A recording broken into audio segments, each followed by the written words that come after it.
everyone, welcome back to the tavern. I hope you are in the mood for a little show. I'm doing this a little bit different as a live recording.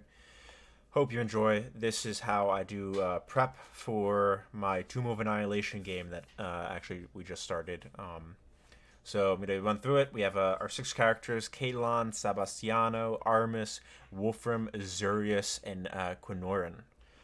Quinorin, not quite sure on that one. I'm still getting used to the exact pronunciations.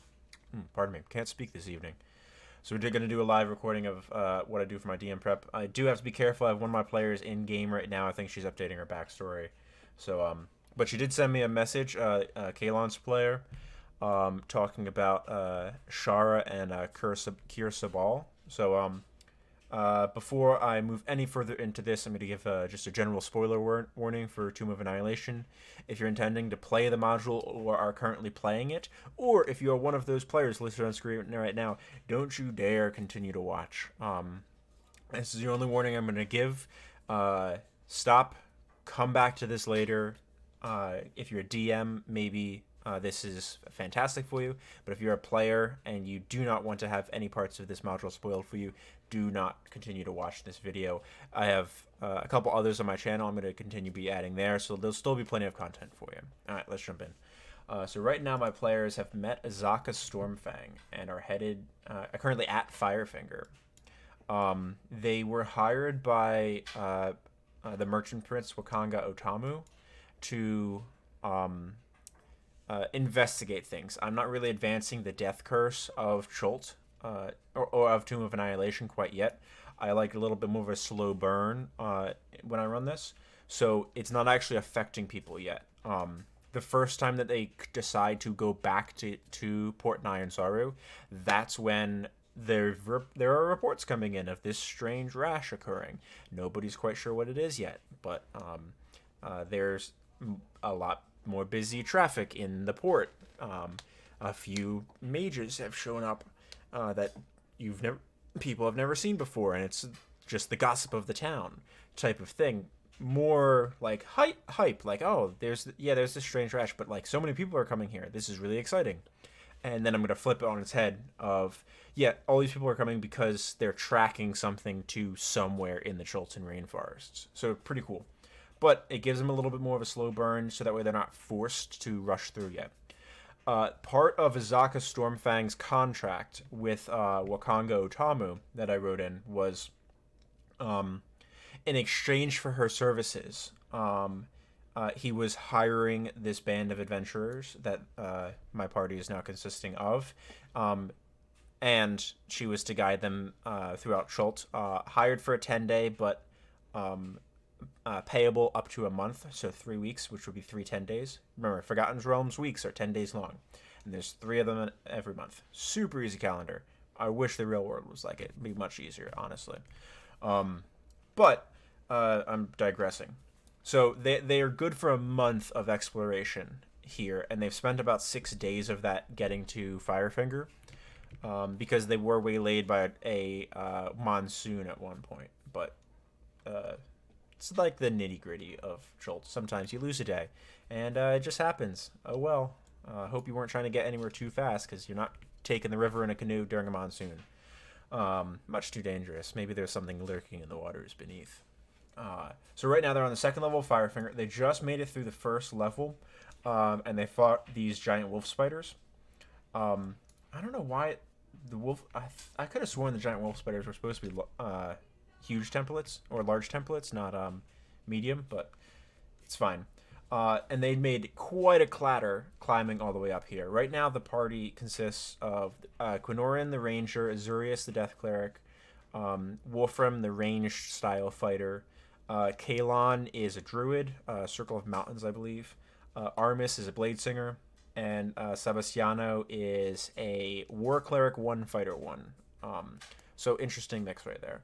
So yeah, we have a fighter cleric, a fighter, a cleric, a ranger, and a ranged fighter. So one of yeah, fighter, cleric, fighter who's ranged, a ranger, a blade singer, and a druid. So a very interesting mix. Yeah, I got that right. I think I said fighter twice the first time. So they made quite a lot of ruckus using pittons to climb this 90-foot corridor up to this next level. So these surges are going to be aware of them. So let's shift and double click to open them up real quick. So it looks like a hard flying creature. Actions blood drain. What's my challenge rating for this? Let's jump to the character sheet. Challenge rate is 1/8. So my party is level 2, so there's 6 of them. Challenge rating is normally calculated for 4 to 5. So 2, 3, 4, 5, 6, 7, 8, 9. So let's actually populate a couple more surges here. Am I on the right layer? Yeah, why are these all on that layer? They should be on GM layer. I don't know why they're on the token layer.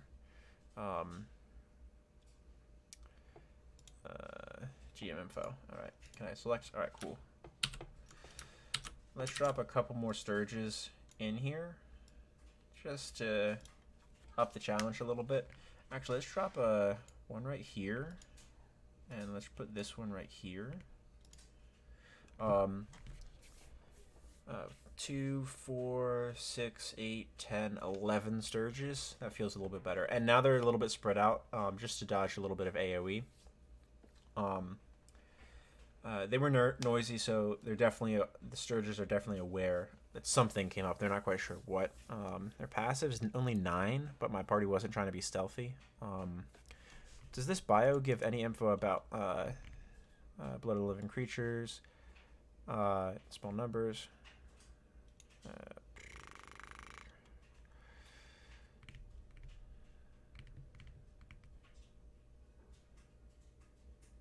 Yeah, unless multiple characters enter the lair or someone brings a torch.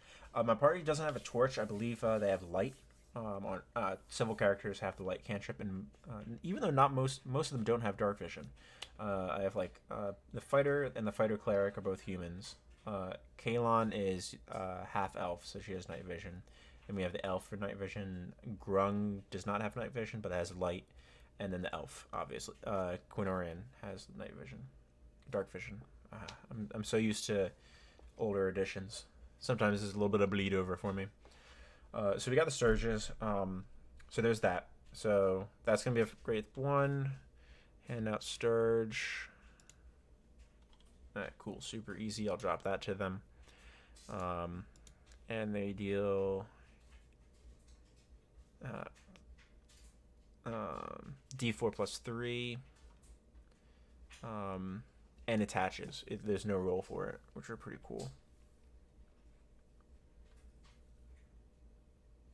Okay.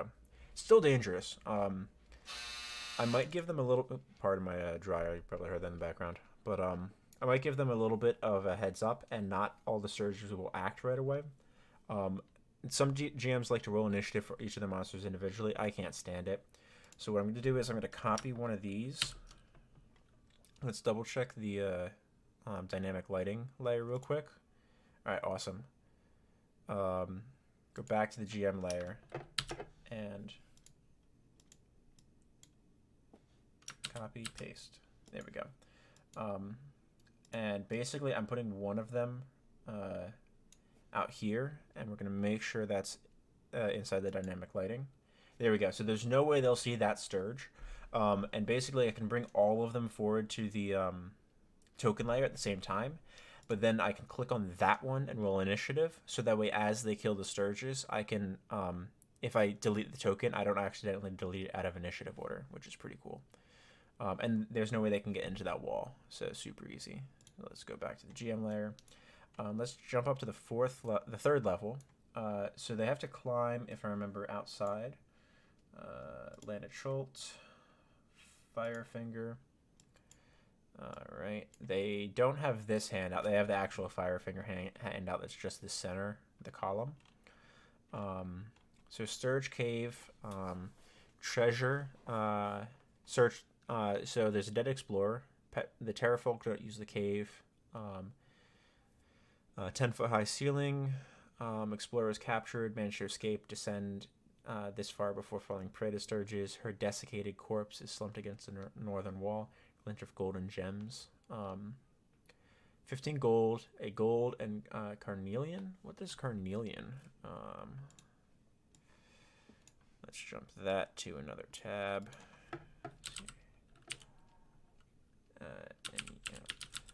Carnelian. Okay, it looks like it's a gemstone. It's like an orangish, semi-precious gemstone. Here we go. So that's what a carnelian looks like. Pretty cool. But now I can describe that thing specifically. Clinging to the west face of the spire is a ledge. That's around here. Which ladder characters for the ledge. Across the ledge, roll a d6 on a roll of 1. The sun gets to wind threatens below characters. DC 9 saving throw falls to the base of the spire unless he or she is secured by ropes. So definitely dangerous. So part of what I wanted, because that I believe they're 160 feet up. For level 2 character, that is a death fall. So what I want to make sure I let them know is as they approach the outside, whichever character is first, I'll give something in mic saying like, hey, all right, so as you approach the outside and seemingly open to the elements, you feel a sudden harsh gust of wind, almost, and you clutch the rocks suddenly, almost as if it's the fear of falling is pretty heavy, or you feel like the wind could blow you off at any moment if you're not careful. And that'll immediately set the tone for my players that there's danger here, and they are 160 feet up. They are very high up. And Firefinger goes to 300 feet, which is amazing. The other reason I pushed them here with Izaka's quest initially, to getting them in, I've run another one where my party went straight to Camp Righteous and Vengeance. And it's a fun storyline, but I don't allow fly speeds for flying characters, and not that any of my guys have fly speeds. The Druid will have a flying wild shape eventually, but not until level 8. They should be into Omu by then, but I didn't want them to have a fly speed for specifically Firefinger. I wanted the danger and the threat of this high spire to be feel a little bit ever present, so a little bit interesting. I think I might allow my party to try to take a short or a long rest in here, where the Sturges are, once they've cleared them all, because they will need to heal up a little bit before they start encountering these Terrafolk. So climbing up to level 3, 240 feet, so it goes 80 feet up the ladder. Jeez. A ladder climbing west face connects this level. Yeah, it's 80-foot ladder. That's massive. Like, this thing does not do it justice, because I'm guessing, yeah, this comes out of here. That does not look like 80 feet. But I mean, because that would have to be what, like a 15-foot tall, 15 to 20-foot tall opening? A little bit of the scale issue. No worries. Because, like, what, this spire itself is another 80 feet on top of it? Is that what it's supposed to be? I don't know. Alright, so Terrafolk inhabit the lair. They've constructed additional nests that's better sheltered from wind and rain. It's 4 Terrafolk, 13 hit points each. So,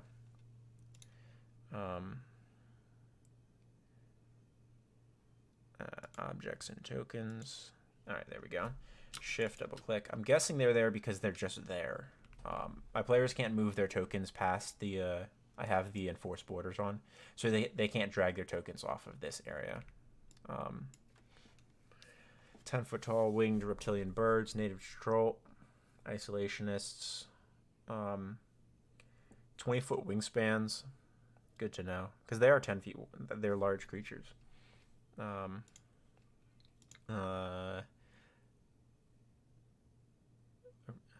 Terrafolk, the ability to assume forms of pteranodons and wingless lizard folk, but those rituals have long been forgotten.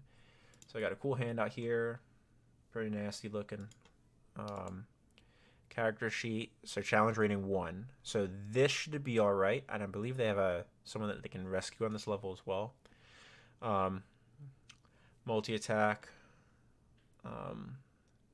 So I'm not going to have these Terrafolk.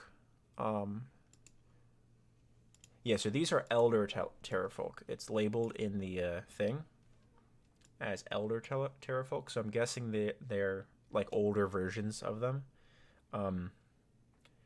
Terfolk have prisoners confined in east portion of the cave. Male Aarakocra named Nephir. He hails from Kirsa Ball, ambushed.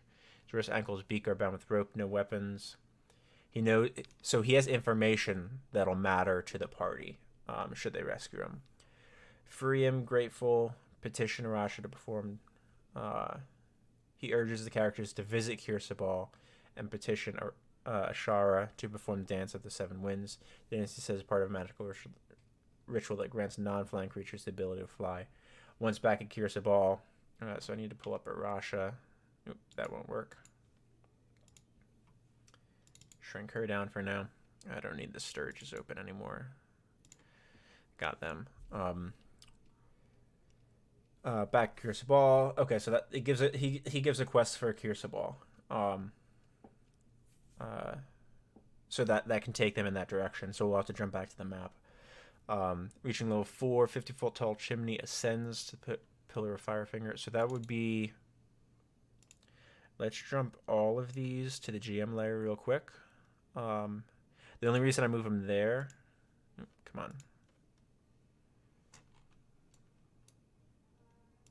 Okay, there's the thing. Why didn't it make them transparent? That's so strange. Oh, it's because I didn't send them to... they're on the token layer still.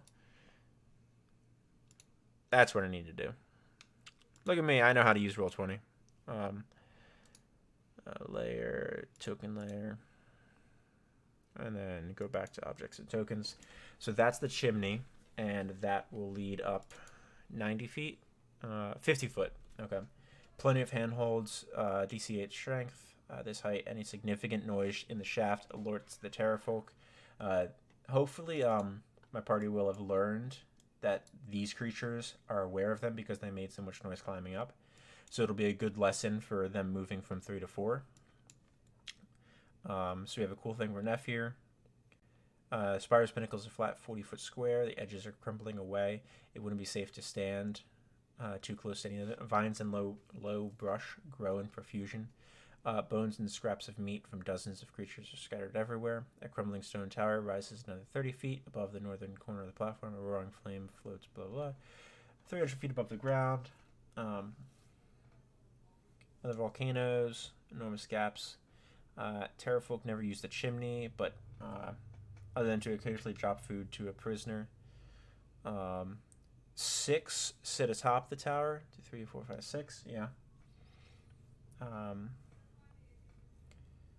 The top chimney is surrounded by rocks and low.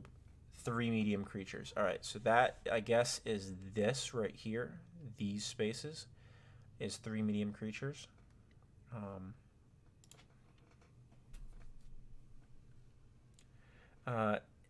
If Azaka Stormfang is with the group, consider adding more Terrafolk to the fight. She swings the balance heavily in favor of the attackers. Additional Terrafolk circling high overhead can join the fray at any time. Terrafolk won't hesitate to shove a creature who foolishly stands at the edge of the tower. They can jump from the tower, circle around on a wing, and use their dive attacks to great advantage. So what I'm going to do is I'm going to pull up the dynamic lighting again. Double check everything. So I need to put it outside there. So I'll drop one like over here. Let's go back to the objects and tokens. Copy one of these guys and drop it.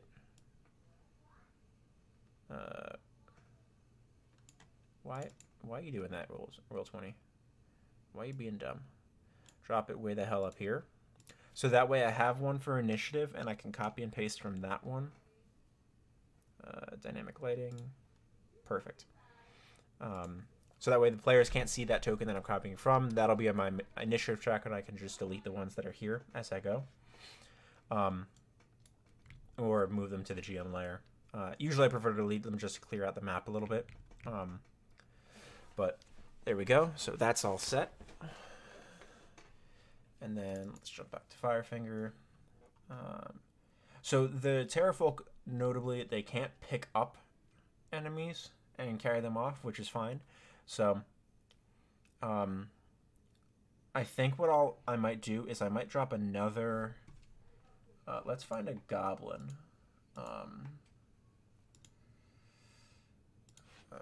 I think I can do it from this one. Yeah.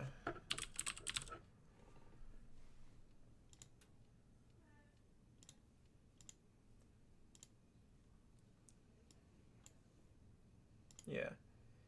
So let's drop a goblin here as a second. Why do you have light gut, Mr. Goblin?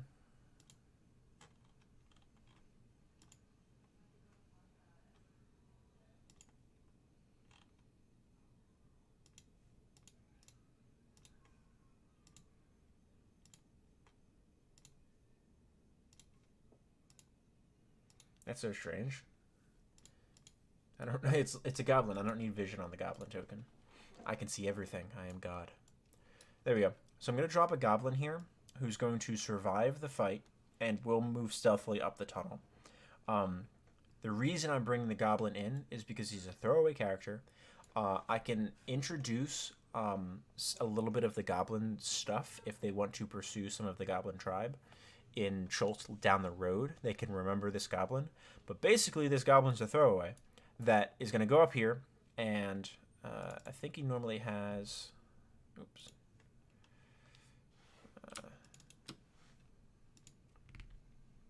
Yeah, so he's not going to have a scimitar. He's going to grab a short bow.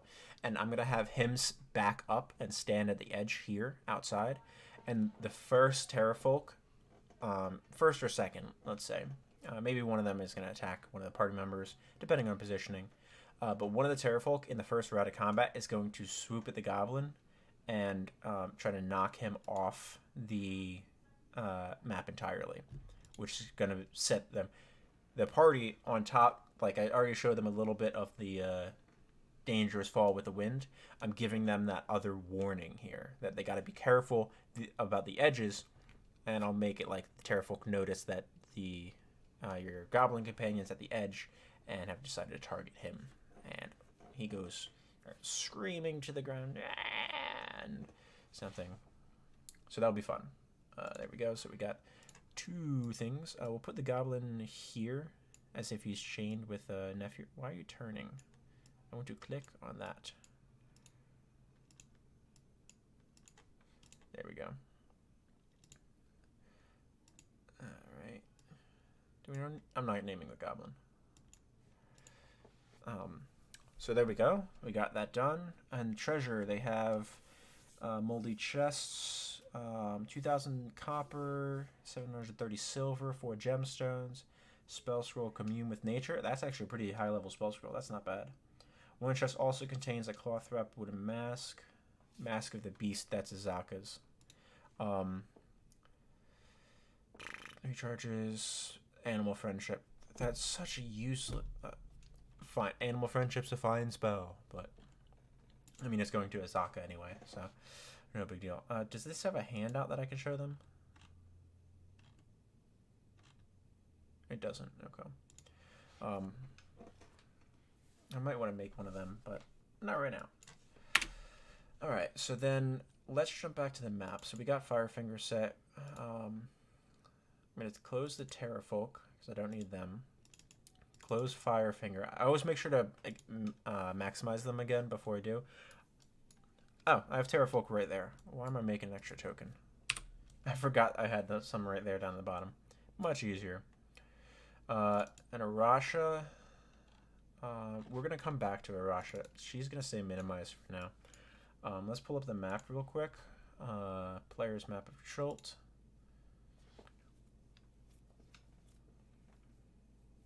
I have to make sure all their tokens are on here so they can actually see. It's odd that I can't just add sight to a map that everyone can see. It's different. So they're right here right now. They're actually one lower because they're now at Firefinger. And there. The hex doesn't perfectly match up with the map underneath it, but that's okay. So they, assuming that they know about Port Castigliar, they don't know what it is. They just know of it. This is a map that I've had Wakanga Tamu give to Azaka. They'll get it from Azaka after they finish adventuring with her if they decide to set out on their own. But so Ataz Muhaha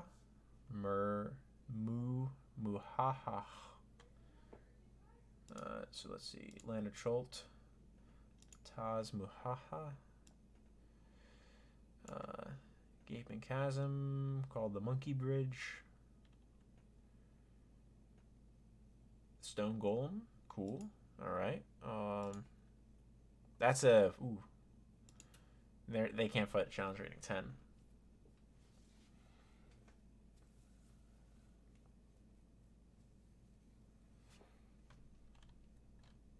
So they might head here. So I'm guessing that Stone Golem's on the map there.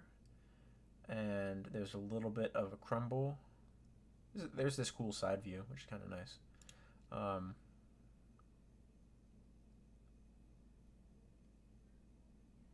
right. Shrine of Ubteo. So the big thing that I might want to focus on here, if they head here, is the shrine.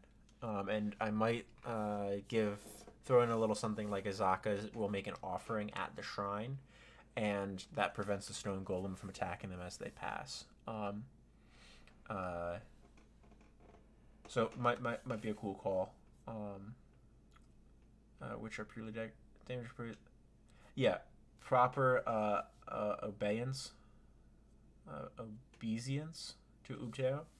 The required homage involves placing a fingertip at the center of fingertip at the center of one of the bridge's maze-like carvings and tracing an unbroken path past the statue. Guides who are natives of Chult who would know this. Okay, so Azaka would know that. The symbolic labyrinths aren't terribly complex. The difficulty comes in the lichen of moss growing over them. Before tracing the maze, it can be traced properly with a DC 5 intelligence check. If it's not clean first, DC to 10. Cannot clear with your hands. Interesting.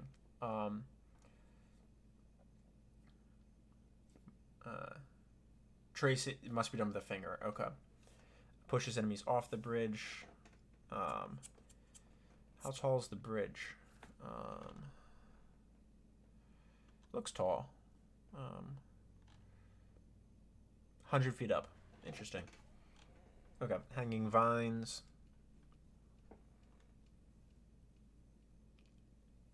Two athletics or dexterity checks, or acrobatics checks, scramble across the vines, and DC 10 animal handling, not a check you see a lot, to make the passage without setting off the panic in the monkeys that consider the vines their home. Very cool. It would be a really cool setting, and it would be the first time I've gotten to run a Taz, so it'd be neat.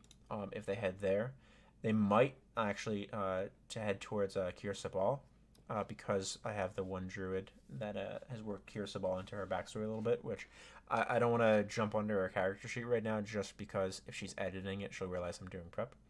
I don't know, I'm a little bit secretive sometimes, despite the fact that I'm recording a video of my prep. So Needle's Bones, they could head to. So do we have anything for Needle's Bones? We don't have jack shit for Needle's Bones. Awesome.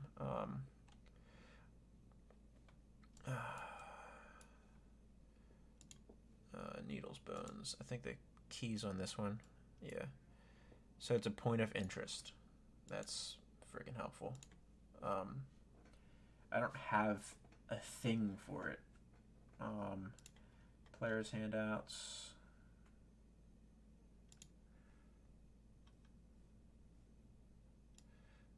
Players haven't actually been attacked by undead yet.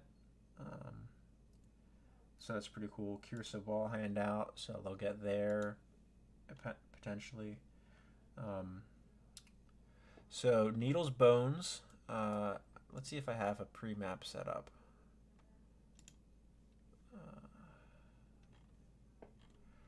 Let's also do a search. Needles.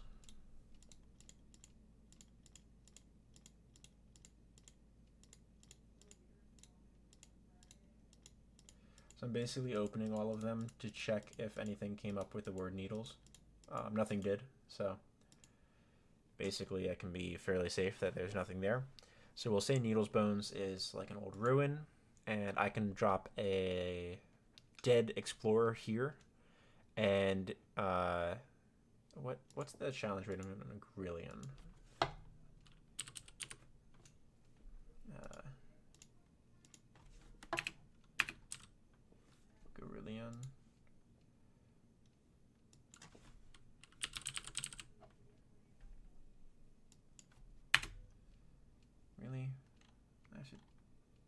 How am I spelling this wrong? Gorilla, A, B, C, D, F, G. G-I. Oh. Alright, wouldn't have guessed that. Challenge rating 4. Okay. So, what's the damage? 1d6. 5 attacks is a lot of attacks. I do have 6 players. So I could have this camp be totally decimated by a Gorillion. I like that it keeps these across the maps if need be. Is that a swamp area? I could use the swamp map. Let's go with the map of Chult. It's not really swampy. I think that's just forest. I don't think there's a key for that. These are the undead areas, so maybe a Grillion there isn't the best. I don't want them to head to the Wreck of the Narwhal. I don't think that's on their map. I don't think the Needle's Bones is either. Yeah, it's on GM layer. So, let's check. Let's pull up Kirsa Ball. I'm gonna throw some encounter at them through these jungles. It'll depend on when they actually get to it. Land of Chult, Kirsa Ball. Alright, real cool. Ancient monastery, 500 feet above ground. A few minutes, bird folk either land in the monastery or launch themselves. Peaceful sanctuary healers can find rest and safety if they reach it. Arakakra, sheltering last human descendants of the royal line of Omu. So they'll learn of Omu here. Do they know? So I have a super easy athletics check. Climb takes an hour plus 10 minutes for every. Make the climb invisibly at night. It's possible without the 56 Arakakra. Jesus, a lot. Ashara, as referred to her as teacher.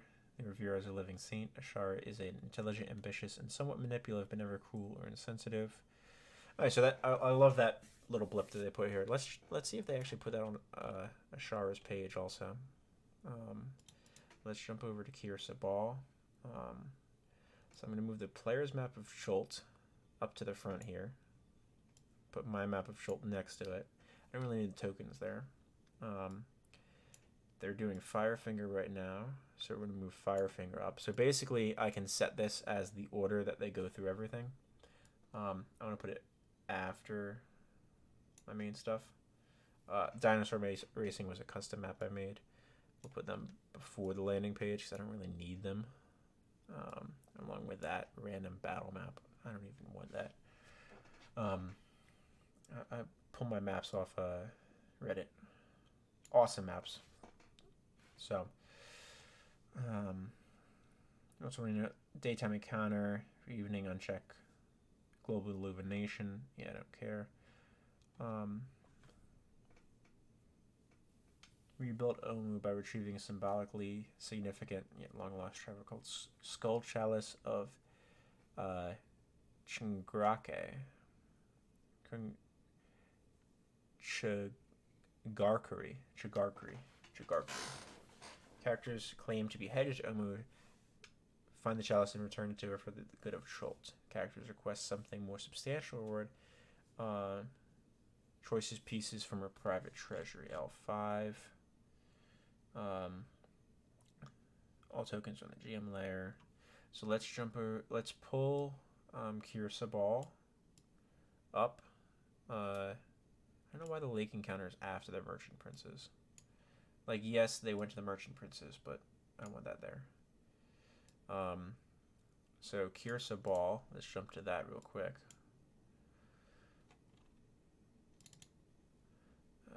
This should be a daytime encounter, or a daytime map. Daylight.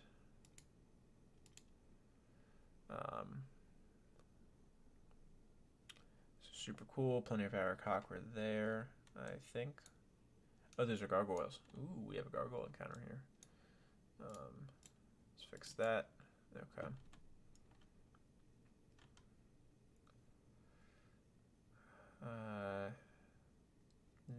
And now I guess the Arakakra. Princess Waxanare and her 6-year-old brother Na. Black Orchid found in Nangalore. Alright, that's cool. Gives them another point of interest. So I could give them a Nangalore handout, I think.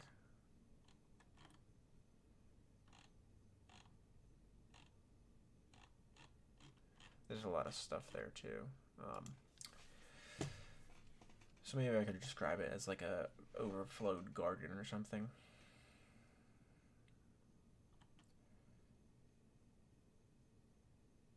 Large circular room, Arakakra. So a lot of this seems to be info, like they're basically safe here. It doesn't seem like there's terrible danger. The Gargoyles of Omu and the Arakakra of Kirsabal are bitter enemies. Arakakra scouts, it should be Arakakran. There's an N at the end of that. Scouts watch over a distant city, and their brazen intrusion annoys the Gargoyles. Once in a while, Gargoyles file a patrol back to Kirsabal and attack the monastery. If this happens while the characters are visiting Kirsabal, the Arakakra appreciate whatever help the party can provide. The attacking force can consist of 10 Gargoyles. If 6 or more are slain, the rest fly back to Omu. So I think what I'll have for that, I'm not going to plan for a fight with the Gargoyles, at least on their first visit to Kirsabal. If they come back, potentially after going to and collecting a Black Orchid, maybe that's when the Gargoyles will strike. Or as they're coming back, they see Arakakra, like things in the distance as they're climbing, and right as they arrive, the patrol's coming back. We're being followed. Oh my gosh! So, all right. So we have a non-combat encounter. We have a little bit of a hex crawl. So Kirsabal is gonna be a lot of fun. I gotta pick an Arakakran accent. So teacher, cool handout. Very cool handout. Look at that. That's awesome art. Instead of just the generic Arakakra art. Enemies of elemental evil. Search for 7 shards. Summoning air elementals. Each of the 5 was used in action. Okay.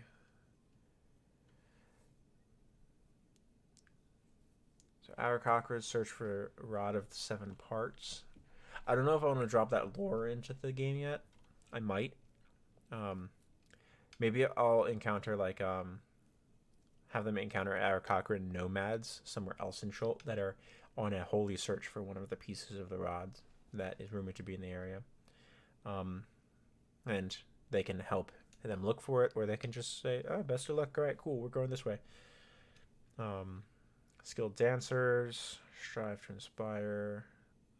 Aiding explorers lost, sick, or trouble. So get a good long rest here. And if they make it to Kirsabal, I guess that will be a long rest for them, which will be super easy. And a long rest in the sense of not traveling over the jungle for days. And if they finish Kirsabal this coming session, I think I'm going to level them to 3. If they don't get to Kirsabal, they'll probably level at the end of next session. I think if this is where the direction they're heading, we can plan for that to be the 3rd level when they finish speaking with everyone here, taking their time, a couple days. Azaka might want to head back to Chult. Let's pull the map back up real quick. Map of Chult. This way, if I draw on this, they can't see. So, I don't want pilot. I want measuring. There we go. So they're a Firefinger. They have 1, 2, 3. That's cool. So 4 days there.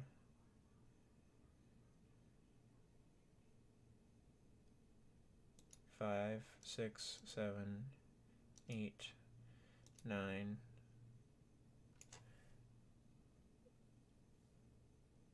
snapped a corner.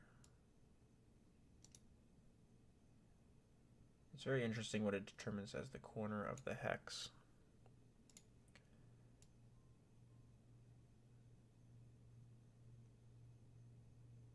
So 4, 5, 6, 7, 8, 9, 10. So it'd be 10 days to get to Curious the Ball through zombie territory and then regular. Let's take a look at my charts real quick. Where's my macros? Alright. Omu, not Omu. Wilderness, jungle, greater undead. Wilderness, beach. Wilderness, jungle, no undead. What's the talking to myself?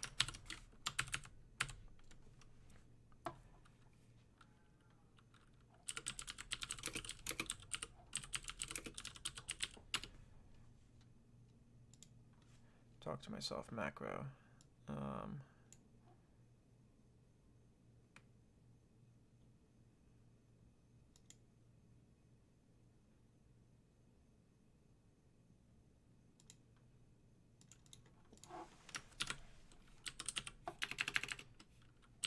GM on Roll20.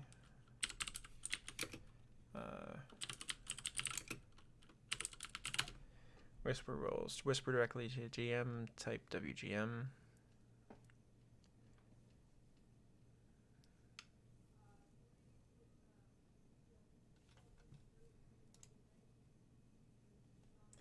So let's do wilderness.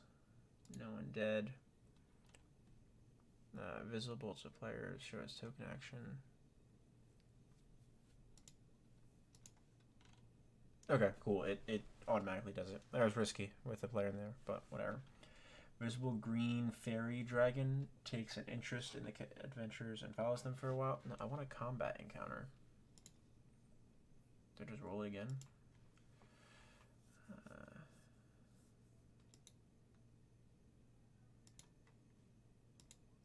Roll the goddamn macro. Smells a ghoul pack approaching. Consists of 2d6 ghouls led by a ghast with a blue triangle tattooed on its forehead. Alright, that'll be perfect. Because I need them to encounter an undead. Oh, I clicked a lesser undead. That's why that popped up. No undead. Here we go, got 2. 2d4 lizard folk and a lizard folk shaman. And an unusual plant. Alright, so we need some lizard folk. So let's get a map set up ahead of time.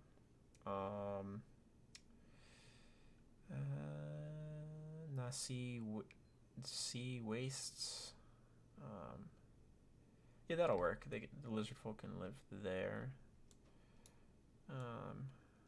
Want some wandering lizard folk. I'm down with it. Down to clown with that. Let's go with the swamp.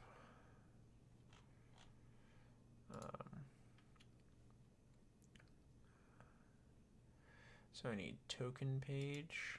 Oh wait, no, it's actually, I believe this is actually preset up by the module, which is really cool. I can find the lizard folk and 2d4 lizard folk. So give me 2d4, 2 of them, 7. Wow, ooh. Oof, hefty fight. That's all right. I got 6 players. They probably won't die. I want to copy.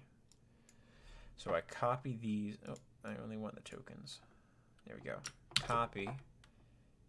And then jump to my swamp encounter map.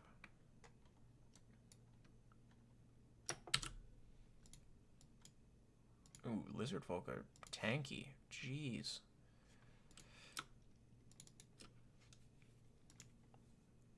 Half rating. Okay, they're just beefy. Remember spike shield attack. Cool.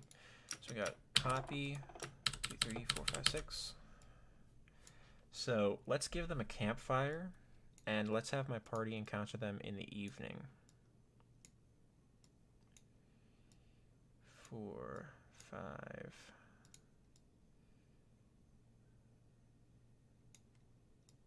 6.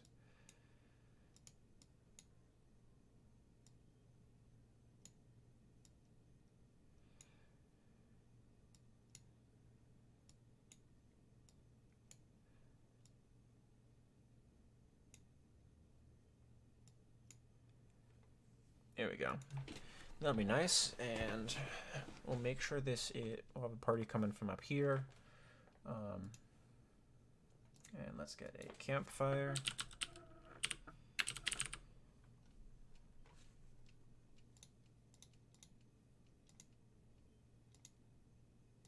Camp.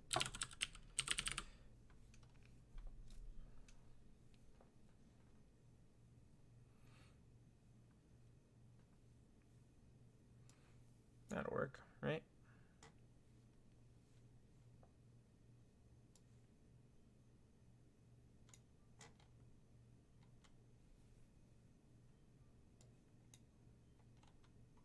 Give me campfire.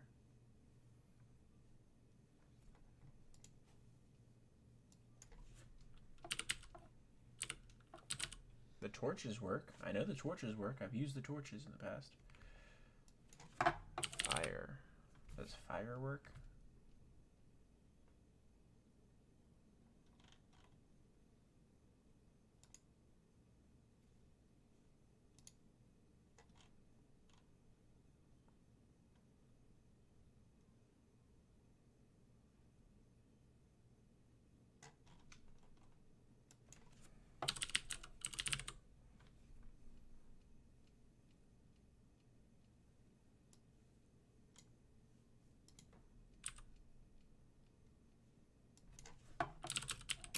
Campfire, please. Do you work? No.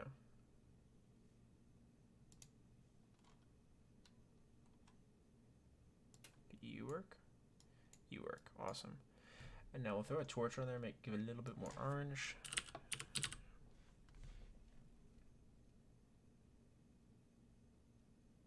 Perfect. Wonderful. I love it. And now gear, dynamic lighting, bright light, we'll say 10 feet, and low light 15 feet. Save changes. And now, this is why I keep extra tokens in here too. Let's go down to extra PCs. We'll use Rory. The reason I choose Rory is Rory has dark vision. So I'll hit Control L and get a good view of what Rory sees, especially up here. And then if I want to pull like Alwyn out, I can hit Control L and go with what Alwyn sees. And she just sees a light up in the distance, which is perfect. I always tint the dark vision, so that was perfect. Let's reduce this light some. Cancel. Gear, light. Let's say 5 feet and 5 feet.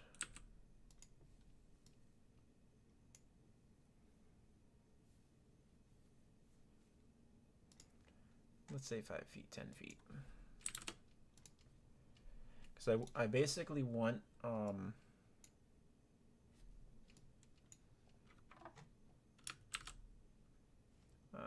I'm going to actually use Alwyn for this because she doesn't have dark vision.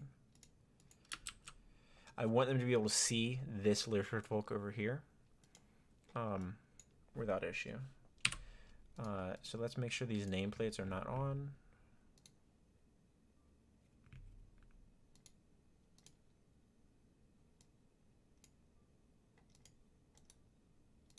I can't do it individually. So what we're going to do is remove the nameplate. Delete those 3. Delete those 2. Delete that one. Oop. There we go. Delete that one. I think we need to get the torch and then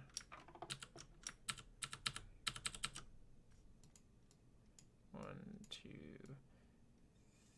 3, 4, 5, 6.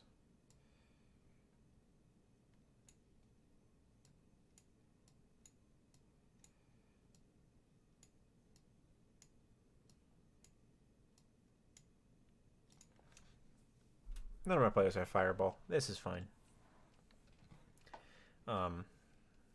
So swamp will be perfect for them. And there we go. So now that's all set up. And we have a good course of events. So they'll hopefully finish Firefinger, start moving towards Atah's Muhahaha, the bridge. They'll start moving towards the bridge, or they'll start moving south and going around the river for Cursa Ball. Either way, I can drop Lizard Folk in to this jungle, even though it's a lesser undead jungle. I can drop Lizard Folk in, or I could drop them into this one. So they'll get the Lizard Folk encounter, no problem.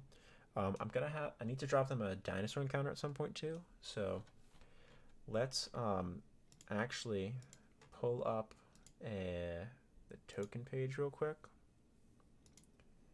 And the creatures and monsters. Let's actually just stay on the swamp page.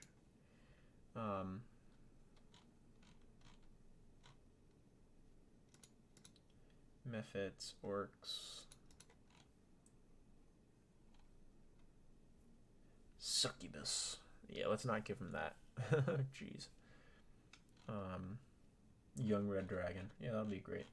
Was that a young Hadrosaurus? What's the challenge rating on that? It's got no actions. Okay, cool. I need a dinosaur that actually has damage. That won't one-shot them. What about a couple of velociraptors? And this way, this gives it to my druid as one of their wild shapes that she'll be able to have, because she will have encountered them. Challenge rating's a quarter, compared to the lizard folks challenge rating of a half. So for each lizard folk I delete. Let's kill off 2 of the lizard folk. Let's kill off 3 of the lizard folk. And let's replace it with 4 velociraptors. I know the challenge rating is going down at that point, but the reason I'm doing that is, first of all, I have the shaman as well, whose challenge rating is a 2 by himself. So it's already not easy fight. Let's actually just kill 1 more, just to be on the safe side. And replace it and drop a couple of velociraptors in here. I don't know why they give these things the vision. There we go. And let's kill the nameplate. Save changes. Copy, paste, paste, paste.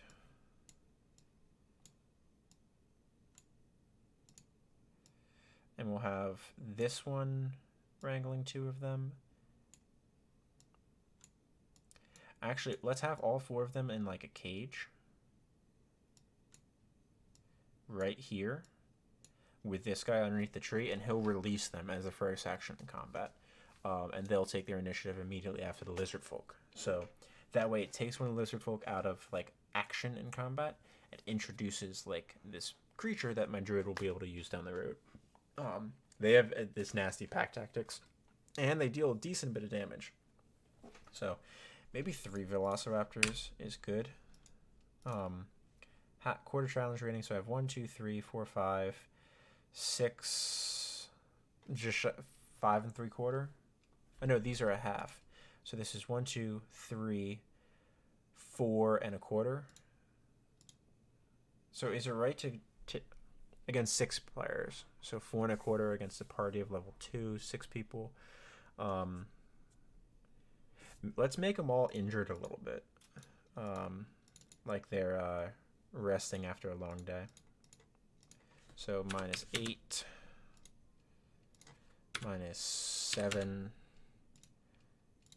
-3, and let's give this guy a minus a lot.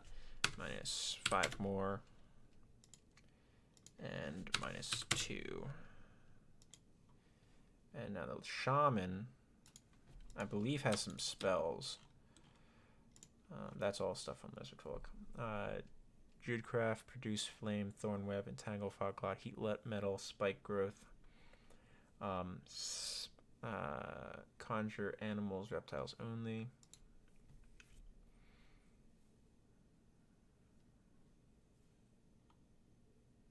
Yeah, so he could conjure, in theory, 8 velociraptors. So that's nasty. Yeah, the shaman's a beast. So if I don't let him conjure reptiles, I could probably have um, like 4 velociraptors right there. And we're going to move them to the GM layer. Unless a perception check is made to spot the cage underneath the tree. So that'll be a nice surprise. They think that they have the edge on these lizard folk who look pretty injured from traveling around. Let's take a little bit more health off him. -3. Give him 22. But the game flips when this one releases their pets. So that'll be pretty cool. Decent spells. This lizard folk's basically a druid. Polymorphs into crocodile, meaning that form for up to an hour. What's the crocodile? Giant crocodile. It's not it's not what I wanted to change it to. Just a regular crocodile. Hold breath. So we'll probably start off the game with like thorn whipping to try to move allies into positions or enemies into positions and stuff. That'll be his go-to. Thorn whip. It's a dex save. No, ranged spell attack. D6 piercing. Pull 10 feet closer, and then he'll move somewhere to do it again next turn.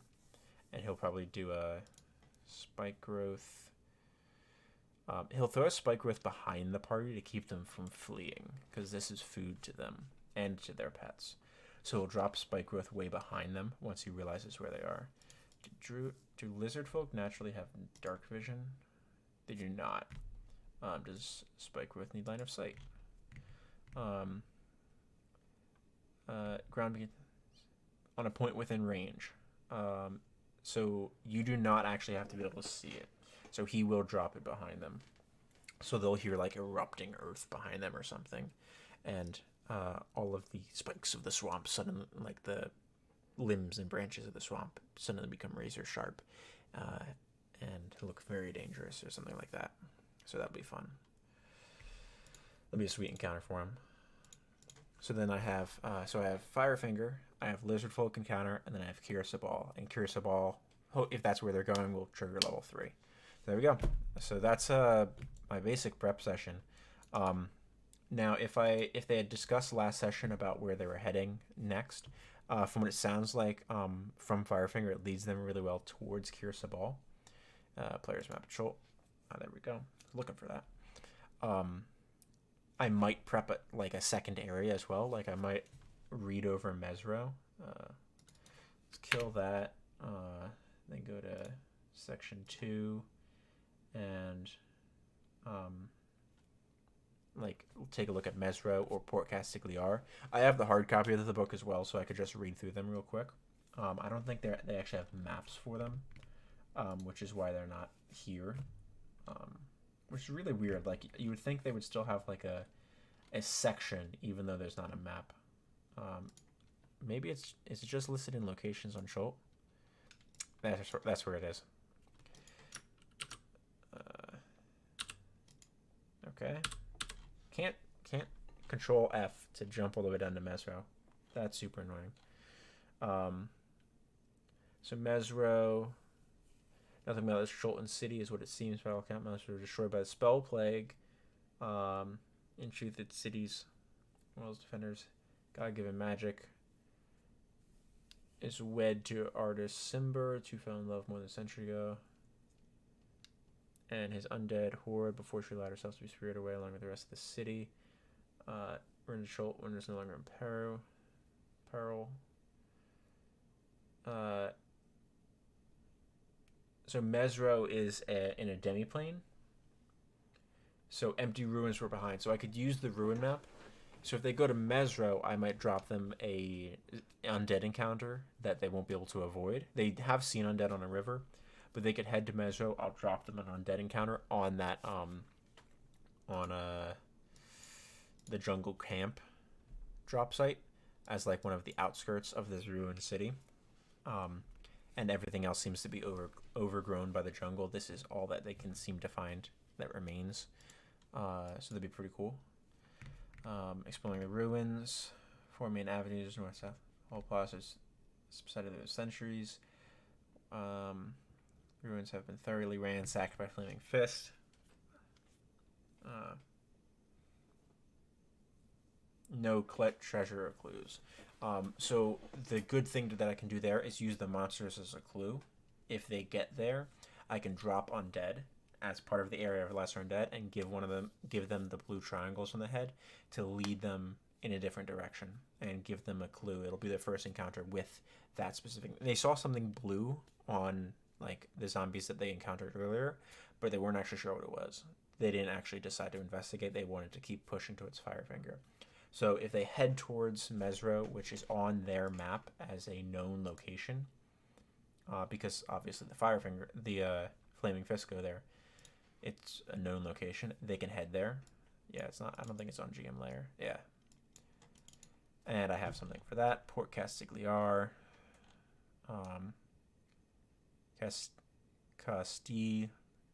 Castiliar. There's a G.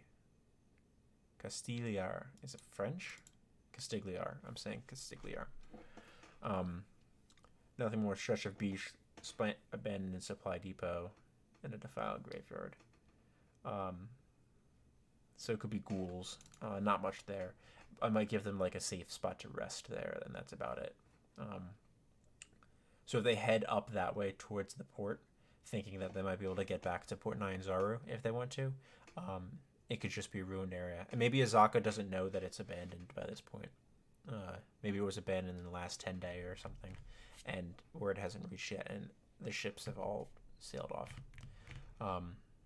And if they decide to head back up the coast, if they head towards this red here, I think, now that I don't know the red's there, I think that's going to be the spot that I choose to, they'll have their first sighting of a frost giant, or the pack of frost giants, and they'll be fighting something. Maybe like 4 or 5 Gorillions, with their winter wolves. I want to make it clear that like, it's not a fight for them to have. It's more of a cinematic experience. They see this, they're aware that this is here, and they'll hear Droofy giving orders. Get them back to the ship, or see if they have any good meat on them. The crew needs more food before we set out deeper into the jungle to find Simber or something like that. Just to drop some hits, you know. You want to give them some threads to pull on, and they'll have some good threads. If they go to Kirsabal, they'll have a thread to head to and collect the black lilies or whatever it is, black orchids. That's it. If they head to Mesro, I'll give them the clue for the undead, and with the blue triangles, they'll get the lizard folk sort of encounter and drop either way, and I'll drop the Velociraptor on them, and then Ataz, if they head to the bridge, they'll get their first encounter of like ancient Chultan and shrines to Ubteo, and understanding that this is still something that needs to be practiced and observed. So I think that's an awesome prep. So I feel pretty well prepared. Got to come up with some good accents for the Arakocran people and teacher, but seems sweet so far. So I hope you enjoyed my prep session. I know it's a long one. I usually try to do about an hour of prep for any game that's going to run anywhere between 3 and 4 hours. That's usually my ratio. Is 1 hour of good prep can give me about 4 hours of solid game time. Usually, if you're planning a whole roleplay heavy session, you're going to want to do a little bit more prep. But if you're if they're about to enter combat and it's going to be a big epic combat, you might not have to worry about quite as much prep. Also, you might have to be getting a battle map set up, so that could be considered part of your prep. Roll20 makes it easy, so I'm not worried about that too much. So they have 2 potential fights after finishing Firefinger. They got a little bit of treasure at Firefinger. I think I might drop one other magic item on them and maybe a potion or 2. But I have to decide what that is. I'm not quite sure what I'm going to go with yet. I want one thing permanent that I can drop to the party, basically at each of these big locations, each of these big maps that they get to to sort of give the idea that there are lost treasures here, and especially where there are populations of beasts or animals or whatever the terrafolk are, or the goblins or the grung, there are things to find in Chult. There are treasures that are lost, and dropping something interesting there, maybe like even I wouldn't be opposed to dropping a very rare item. Just it has to be the right item, so I have to go through everything. So it might be a good spot to drop something like that. That could be of party aid, not specifically powering up one character or another. If I can't find anything like that, I might drop like 2 rare items, for with specific party members in mind, but just have them in the loot pile basically, and the party can decide how everything goes from there. So that's the prep session. I hope you enjoy. If you enjoy my channel and you want to see more videos, whether it be DM prep, whether it be my thoughts on home brewing and class building and different idiosyncrasies of D&D, I hope you subscribe. Don't forget to hit the notification bell so that way you do get notified anytime I put up a new video. It helps with the algorithms. Recommend my channel to anyone you think might enjoy my type of content or would like to participate in having a conversation with me about anything that I've discussed or would like to discuss about Dungeons & Dragons 5th edition. See you next time. You're in the tavern.